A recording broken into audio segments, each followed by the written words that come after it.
नमस्कार मंडळी, food with mamma मध्ये तुमचे स्वागत आहे. आज आपण खूप छान रेसिपी बनवत आहोत.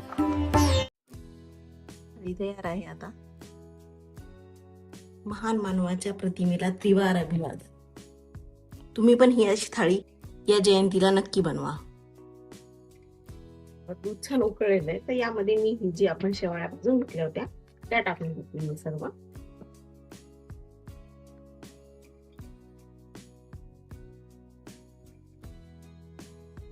जरा फिरवून घेऊया.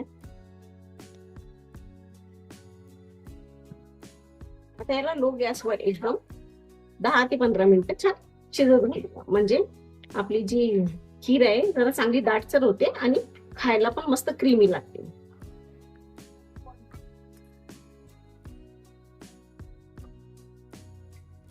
तर दूध मस्त बारीक गॅसवर होत आहे. तर इथे मी जे ड्रायफ्रूट जरा तुपामध्ये रोस्ट करून घेतलेले होते त्याची जरा दाटसर अशी भरड करून घेतलेली ती यामध्ये आपण घालून घेऊया.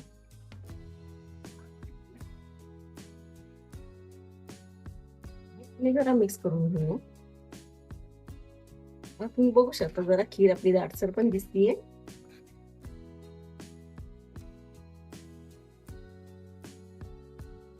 आता याला छान फ्लेवर येण्यासाठी मी साधारण 5-7 विलायच्या बारीक करून घेतल्या होत्या, तर त्याची मी पूड टाकून घेतली. आणि अजून मी याला 2 मिनिटं चांगलं उकळू देणार आहे.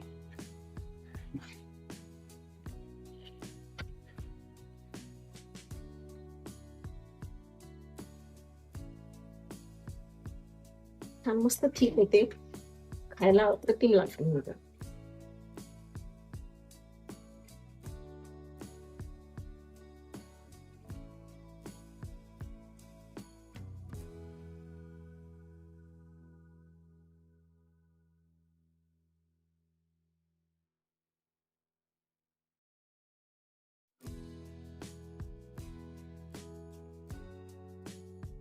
आता थाळीसाठी आपण दुसरा पदार्थ बनवून घेऊया. मी कढईमध्ये आता साधारण 1 चमचा तेल टाकणार आहे. कढई मी गॅसवर आता तापत ठेवलेली आहे.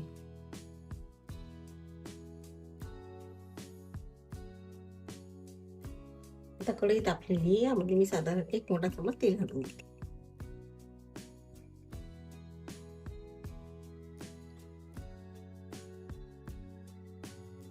तेल जरा तापलं की त्यामध्ये कढीपत्त्याचे 5-7 पानं टाकून घ्यायची.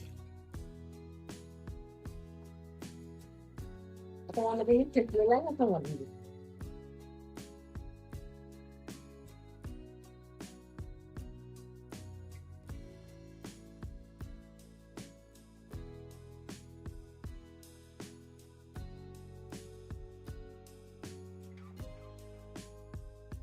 लसूण जरा तुरतुरीत झाला की त्यामध्ये मी जराशी मिरं घालून घेतली, साधारण अर्धा चमच छोटासा.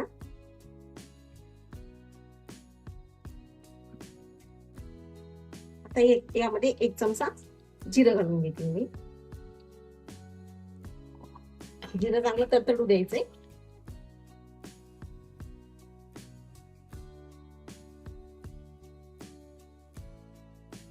तर यामध्ये मी बारीक चिरलेला कांदा घालून घेतला. टोमॅटो टाकून घेतले बारीक चिरलेलं. आणि टोमॅटो छान मऊ होईपर्यंत परतायचं. टोमॅटो जरा मऊ झाला तर त्यामध्ये आपण आता साधारण चवीनुसार मीठ घालून घेऊया आणि याला छान परतून घेऊया. म्हणजे टमाटा आपलं जे आहे ते छान मऊ होईल. आता यामध्ये मी सर्व एक सुके मसाले घालून घेतले. तर साधारण अर्धा चमच आपल्याला हळद लागेल. साधारण 1 मोठा चम्मच मी लाल तिखट वापरत आहे आणि 1 मोठा चम्मच मी इथे किचन किंग मसाला वापरत आहे. छान मिक्स करून घ्यायचे. टोमॅटो जर लाल होण्यासाठी मी यामध्ये साधारण थोडंसं पाणी टाकून घेतली. मग टमाटर आपले छान मऊ होईल. तर यामध्ये मी जराशी कोथिंबीर घालून घेतली. यामुळे आपल्या भाजीला छान फ्लेवर येतो. आपला मसाला रेडी आहे. त्यामध्ये मी हा उकडलेला बटाटा घालून घेते. साधारण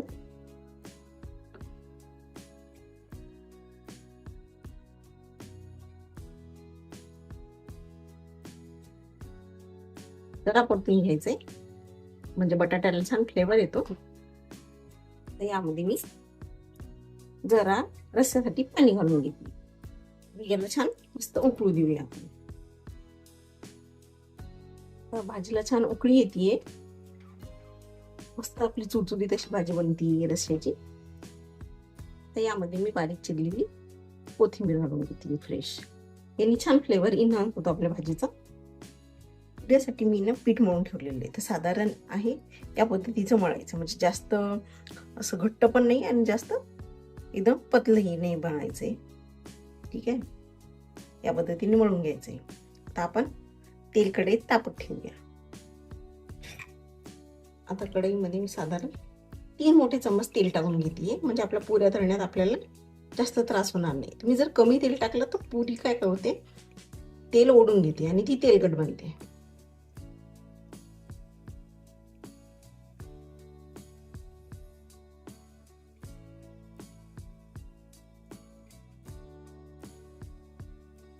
साधारण 3 मोठे चम्मच मी तेल टाकून घेतलेलं आहे. आता तेल हे बारीक गॅसवर आपण तापायला ठेवूया.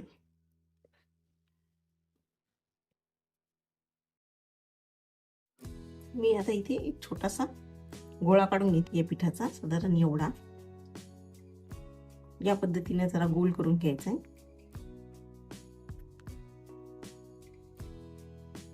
एवढ्या आकाराचा घ्यायचा आहे. जरा पीठ भरभरायचे. पिठा जरा कोट करायचे आणि या पद्धतीने आपली पुरी ही जरा गोल करून घ्यायची आहे. हलक्या हाताने आपली पुरी गोल अशी लाटून घ्यायची आहे.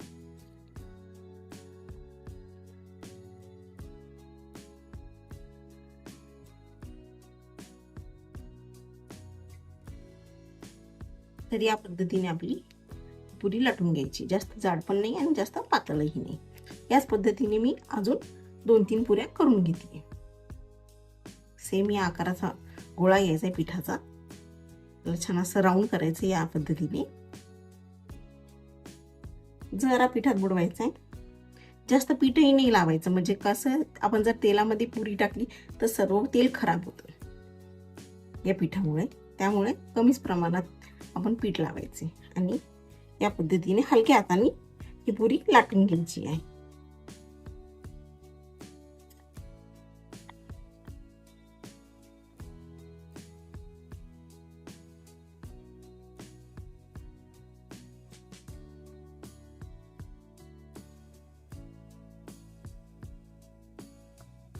तर माझी दुसरी पुरी सुद्धा रेडी आहे.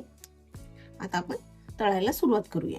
तेलही छान तापलेलं आहे. एक एक पुरी मी तेलामध्ये सोडून घेतली.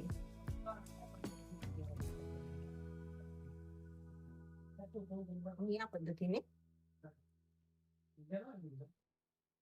बघा किती छान टम्म पुरी आहे. मस्तच बघा कशी पुरी टम्म फुगली मस्त. आपली पुरी काढून घेऊया मस्तपैकी. यामध्ये टम्म अशी फुगली झाली आपली पुरी. तर दुसरी पण या पद्धतीने मी तळून घेतली.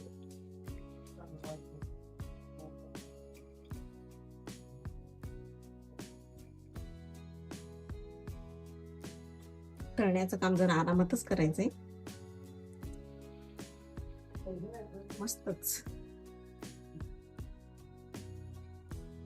यासाठी मस्त आपली पुरी रेडी होते.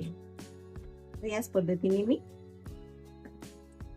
बाकीच्याही पुऱ्या तळून घेते. तर आपली थाळी रेडी आहे. आता चटपट आपली कैरीची चटणी टाकून घेते यामध्ये. साधारण 1 चम्मच या पुऱ्या.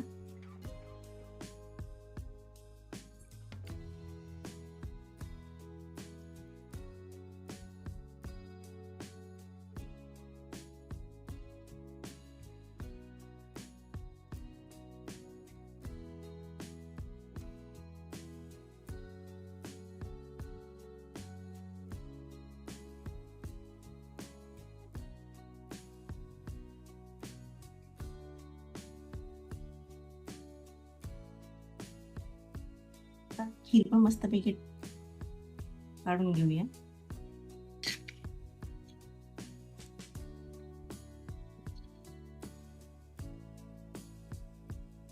थोडं जेव्हा की खीर ते करू सूर झाला का? आपली थाळी तयार आहे आता. महान मानवाच्या प्रतिमेला त्रिवार अभिवादन. तुम्ही पण ही अशी थाळी या जयंतीला नक्की बनवा. आणि तुम्हाला अशा माझ्या रेसिपी आवडत असेल तर माझ्या चॅनलला नक्की सबस्क्राईब करा. थँक्यू.